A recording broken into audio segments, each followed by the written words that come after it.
thing. Okay. Well, here we are sistering these studs up in here. What? Floor joists. What did you say? I'm sistering floor joists up in here.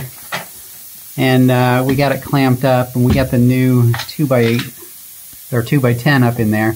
But you can see it's a little shorter than the old ones. We also got a beam across, and then 2 floor jacks there to support that. And then we'll get some shims under here to fill up that gap right there. But a little trick, all the wires and stuff you got to get in there.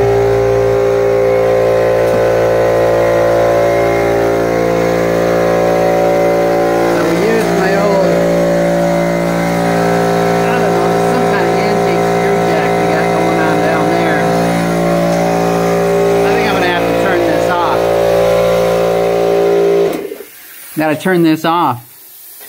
But a lot of work before this stage, but this is now the point where we're getting everything together, and getting those nails up in there to the higher points is a bit of an art form, but we're getting it done.